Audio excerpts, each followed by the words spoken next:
So for starters, I would say after adding additional conversion points, like we talked about earlier with the map clickouts or social responses, if you've added all you can there as far as adding everything you want to count as a conversion, I would say the next best thing you could do, the next step you should really do, is expand your keywords. Now, obviously, I'm not saying go and add 10,000 keywords to your campaign. Obviously, we need to keep it as relevant as possible, but there are different ways and so many tools out there that can go out and find relative keywords that are going to bring in conversions to your campaign. The first place I would start is right within AdWords under Tools, and it's the Keyword Tool Planner.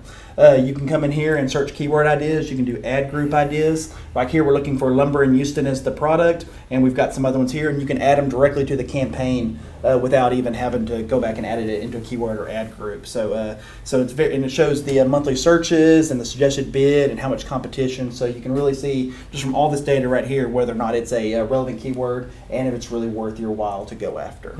It's also important to note a couple of the different targeting options you can do on the left. Most importantly is the ability to select what city or state or country you want your information that populates here to be based on. So for example, in this one, it's Houston only. We only want keywords and information on these keywords from the Houston area. So it's really important if you're a local business to make sure you're using those targeting options as much as possible to get the best keywords possible. That's a newer feature late from not several months ago. They did that, so it really does work and better for service and local-based businesses, because what does a lumber yard in Houston really care about the search volume in Miami? It doesn't. And so in the past we were taking those things into consideration, but now with the improved targeting, you can actually zone in on just the areas you want.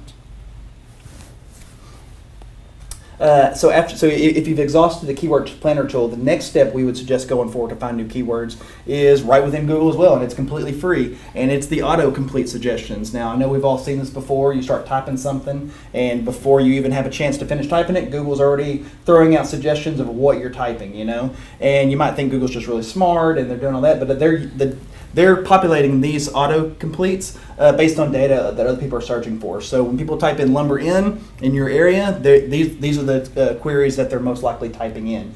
And so this is a very, very neat tool to just come in and type in your main keyword and then see what else populates. And so we found some hidden gems several times from the autocomplete of things we didn't even think of or things that weren't popping up in the keyword planner, but obviously people are searching for because Google is throwing it in the autocomplete.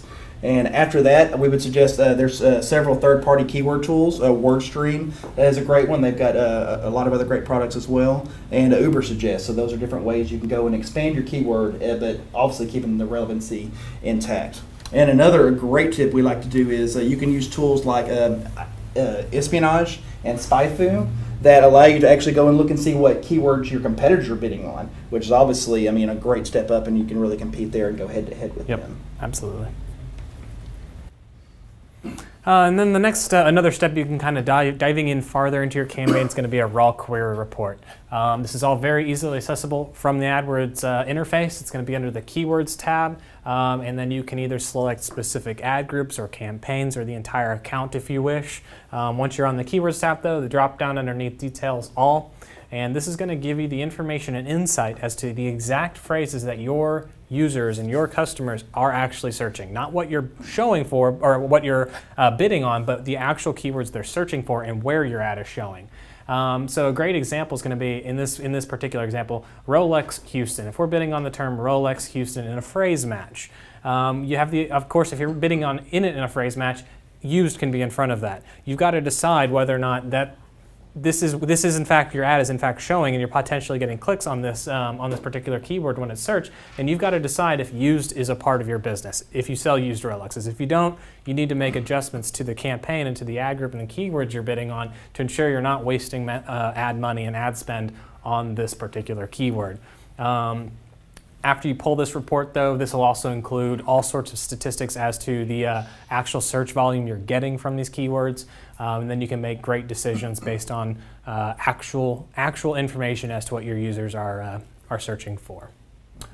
And then as you're looking through all this information, like I mentioned, used, you got to decide if used is a part of your business. And from the exact same point from here, you can not only click a couple of these particular keywords and add as a keyword and start bidding on those directly, which will help the health of your campaign, but you can also instead click add as a negative keyword.